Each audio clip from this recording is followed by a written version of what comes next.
Profissionais do Instituto Médico Legal acreditam que a menina Isabela, de 5 anos, tenha sido sufocada antes da queda.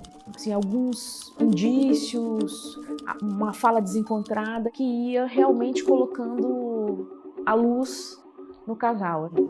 O João e o Igor foram absolutamente silenciados. Na contramão das crianças abusadas, eles pediram ajuda. Estava provado e comprovado que ali havia indícios muito fortes de que algo muito grave, muito mais grave, poderia acontecer.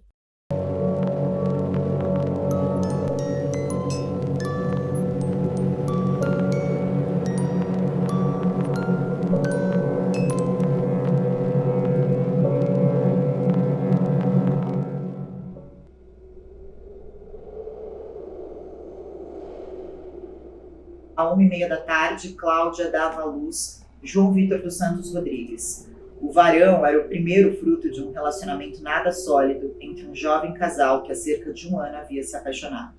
A família aumentava mais rápido do que o esperado quando Igor Giovanni dos Santos Rodrigues nasceu, no dia 10 de julho de 1997.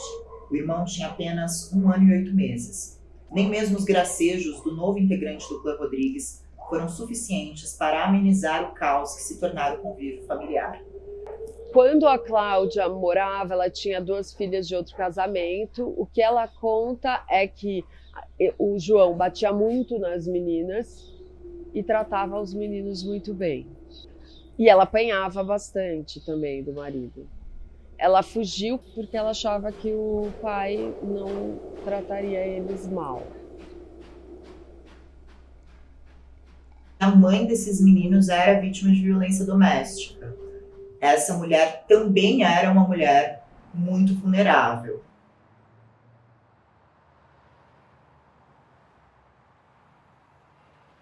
Você tinha a todo momento repórteres trazendo informações exclusivas, informações diferentes de investigação, de perícia. Lembro que tinha muita matéria técnica, assim.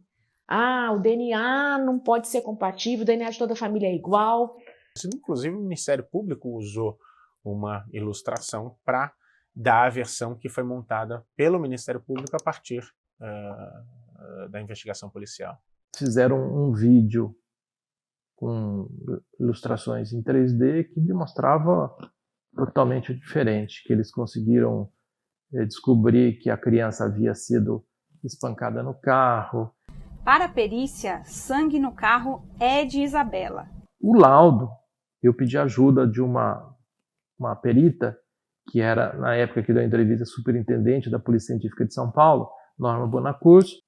Ela diz o seguinte: dá para afirmar com 100% de certeza que o material encontrado na cadeirinha não é sangue, e dá para afirmar com 100% de certeza que o material encontrado também não é da vítima. Já era um lar disfuncional, com um homem violento, que era o João Alexandre, e aí chega mais uma pessoa nesse ciclo que já era violento. Então, me parece que a chegada da Eliane foi uma pitada a mais nessa combinação explosiva que já tinha dentro dessa casa. Quando a mãe foi embora, a Cláudia, o pai começou a já bater nos meninos. A Eliana obrigava eles a comer papel e chocolate com sal. Numa das situações, eles vomitavam e ela obrigava eles a comer o que eles tinham vomitado. E eles apanhavam muito. Com as investigações, os atos de tortura vieram à tona. Os irmãos disseram que apanhavam, tinham que comer chocolate em pó com sal e uma vez foram obrigados a dormir em pé, como castigo.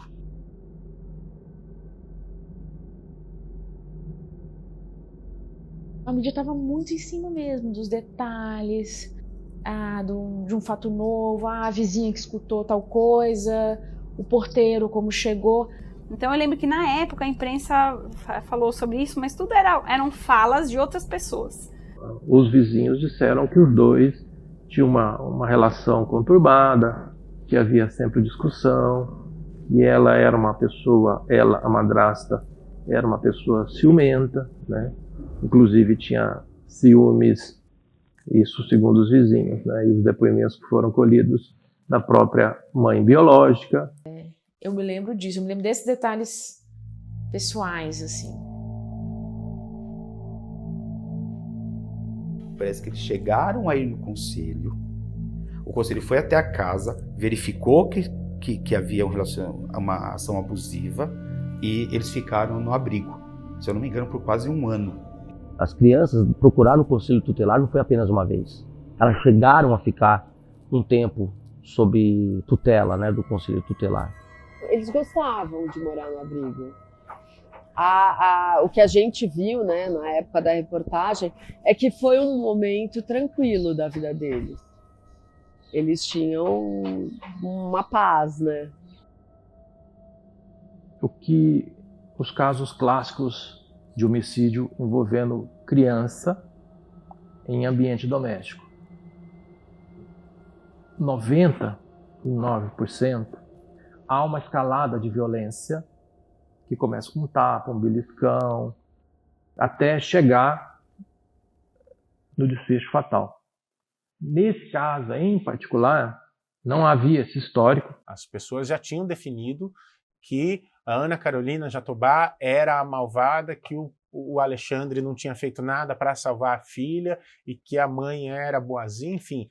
Todo esse cenário já tinha sido traçado na cabeça das pessoas. E uma coisa particular dele também, que o casal, desde o primeiro momento, eles sustentam que são inocentes.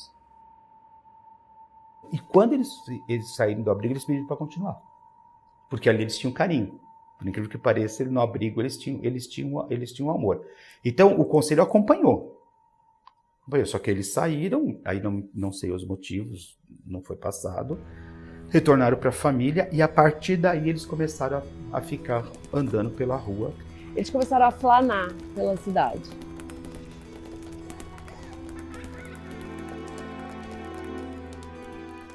A polícia encontrou os meninos e levou eles para a delegacia. Na delegacia eles falaram que eles não queriam voltar para casa. Você imagina, 2 crianças novas não quererem voltar para casa, algo está acontecendo. Todas as características que foram levantadas pelo Ministério Público, eles apontam para um crime culposo e não doloso. Essa é a dificuldade que ele tem. Então, qual o motivo que eles tinham para matar? Nenhum. Então a gente consegue reconstruir que há ali uma relação um pouco tensa, mas que não havia histórico de agressões. Então isso chamava muita atenção. Nunca bateu porque ia bater e do nada jogar a menina pela janela. A polícia não conseguiu entender que foram eles, por que eles mataram.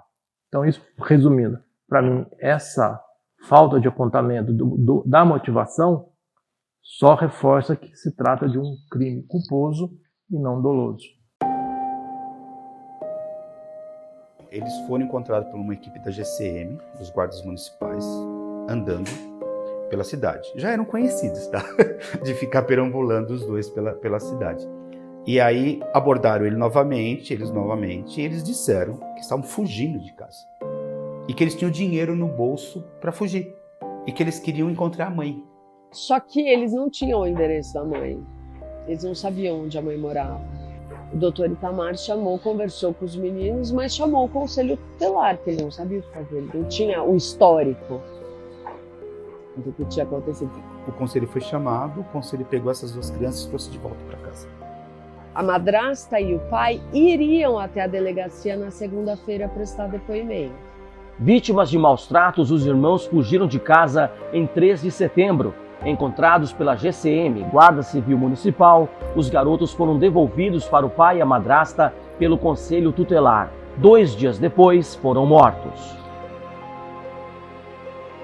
Eu queria ter uma vida tranquila, eu queria ter a minha mãe, eu queria ver o meu avô, eu queria ser um policial, eu queria amar os outros e não ter inveja, eu queria ter uma profissão na vida, eu queria ter Deus no coração, eu queria ter uma bicicleta. João Vitor Rodrigues.